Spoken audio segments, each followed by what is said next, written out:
Question number 3, third number question में बोला गया है कि ए मैट्रिक्स एक दिया गया है और बोला सो डैट 2a का डिटरमिनेंट, 2a का क्या है, डिटरमिनेंट दिया गया है, वो इक्वल है किसके साथ, 4, और a का डिटरमिनेंट अलग से। मतलब यहाँ बोलना चाह रहा है कि 2a जो लिखा है, पहले 2 को a मैट्रिक्स के साथ पहले मल्टीप्लाई कर लेना है, उसके बाद जो आएगा उसका डिटरमिनेंट निकालना है। तो रूल के हिसाब से जब 2 मल्टीप्लाई होता है किसी भी मैट्रिक्स में तो वो हर एक एलिमेंट के पास जाता है। अगर वो 2 इंटू 2 का एलिमेंट है तो 4 एलिमेंट के पास जाएगा, जैसे 1 के पास जाएगा तो यहाँ हो जाएगा 2, ठीक है, 2 अंदर मल्टीप्लाई हो जाएगा तो ये 2 को क्या किया, अंदर मल्टीप्लाई कर दिया तो ये हो जाएगा यहाँ पे 2, यहाँ हो जाएगा 4, यहाँ पर हो जाएगा 8 और यहाँ पर आ जाएगा 4। ठीक है, फिर से सुनो, जब 2a लिखा है मैट्रिक्स को मल्टीप्लाई कैसे करते हैं, हर एक इंडिविजुअल नंबर को मल्टीप्लाई कर देते हैं। मल्टीप्लाई करने के बाद ये आ गया हम लोग का 2, 4, 8 और 4 आ गया।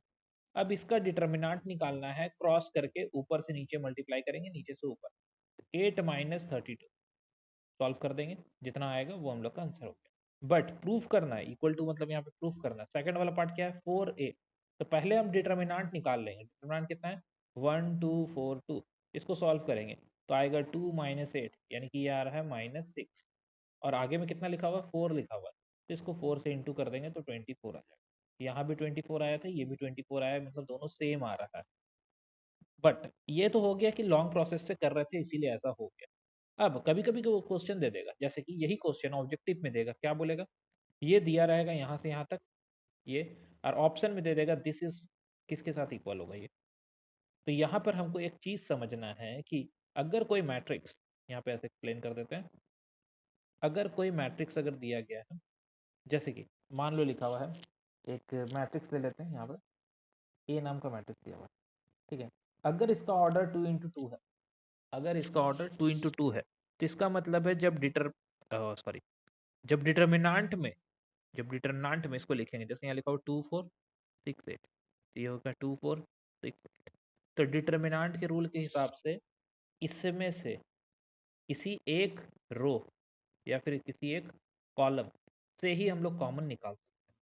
जैसे हम इससे कॉमन निकालेंगे तो ये बन जाएगा कितना, 2 बाहर निकाल दिए, 1 बचा, 2 बचा, इस बाकी में कोई फर्क नहीं पड़ेगा, इस बाकी में, बाकी कौन सा, इसमें, इसमें कोई फर्क नहीं पड़ेगा, सिर्फ 2 कॉमन निकलेगा, ऐसे लिख देंगे। दूसरा हम सोच रहे क्यों ना एक और 2 निकाल दिया जाए, किससे निकाल रहे हैं, नीचे वाले से, तब भी कोई फर्क नहीं पड़ा, देखो ऊपर वाले में कोई फर्क नहीं पड़ा, नीचे वाले को सिर्फ ऐसे ही चेंज करके लिख दिया।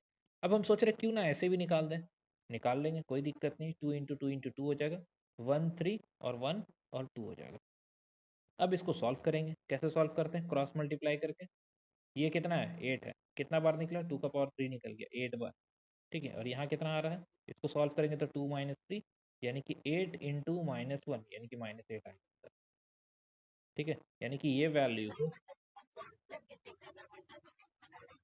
ये हम सॉल्व करने का तरीका बता रहे हैं, एक शॉर्टकट तरीका इसके बाद बताएं। ये सॉल्व करके चेक कर लिए, एक तरीका हो गया। दूसरा एक शॉर्टकट तरीका है कि ये वैल्यू अगर कोई मैट्रिक्स में दिया गया, पूछ लिया हम लोग से 2a, अगर ये बोल दिया 2a ऐसे लिख दिया, तो इसका मतलब होगा कि जो इसका दूसरा वाला पार्ट आएगा, ये अगर 2 इंटू 2 ऑर्डर का मैट्रिक्स, कौन सा, ए, अगर 2 इंटू 2 का है तो ये जो वैल्यू लिखा हुआ है, ठीक है, इसको 2 नहीं लिख के कुछ और लिखते हैं, तो फिर लगेगा सब 2 है, ठीक है, यहाँ कुछ और नंबर लिख देते, मान लेते 7 लिखा हुआ, ठीक है, तो 7 लिखा हुआ है, यहाँ 2 इंटू 2 का मैट्रिक्स है, तो ये किसके साथ इक्वल होगा, ये 49 डिटर्मिनेंट ऑफ ए के साथ इक्वल। यहाँ पर उस नंबर का स्क्वायर कर देना है, अगर यहाँ स्क्वायर होगा तो, और अगर क्यूब रहता, जैसे मान लेते हैं यहाँ पे छोटा नंबर ले लेते हैं, मान लेते हैं यहाँ पे लिखा हुआ है 3, 3 लिखा हुआ है, ठीक है, 3 लिख लेते हैं, 3 को ए से मल्टीप्लाई करना है, तो यहाँ पे अगर ये 3 इंटू 3 का मैट्रिक्स है तो यहाँ हो जाएगा 3 का पावर 3, यहाँ 3 लिखा हुआ है ना, ये 3 का पावर 3 हो जाएगा और ये हो जाएगा। फिर से एक बार देख लो, इसको हटा दिए, यहाँ से चेंज कर दिया, 2 इंटू 2 कर दिए, तो यहाँ पे कितना होने वाला है हम लोग के, फिर ऊपर में पावर में 3 की जगह में हो जाएगा 2, ठीक है, 3 का स्क्वायर हो जाएगा, क्यों, ऑर्डर, एक फॉर्मूला लिख दे रहे, ये n रहेगा, यहाँ ऑर्डर होगा, यहाँ पर ऑर्डर आएगा, ठीक है, जो भी ऑर्डर का मैट्रिक्स दिया रहेगा वो ऑर्डर आएगा, क्लियर है? अभी समझ में आ रहा क्या बोले? ये ऑर्डर है। देखो यहाँ पे थर्ड नंबर वाला क्वेश्चन, यहाँ पे क्या लिखा हुआ था हम लोग को? यहाँ पे दिया हुआ था 3, दिख रहा है 3 लिखा हुआ था, यहाँ 27 है। क्यों हुआ? यहाँ ऑर्डर कौन सा है? 3 × 3 का है। तो 3 हो गया हम लोग का जो वैल्यू दिया हुआ था कांस्टेंट नंबर, और पावर में हो गया यहाँ पे हम लोग का ऑर्डर। ये क्या है? ऑर्डर। तो ऑर्डर कितना है? 3 ऑर्डर का है, तो 3 का पावर 3 हो जाएगा, 27 हो जाएगा वो। ठीक है।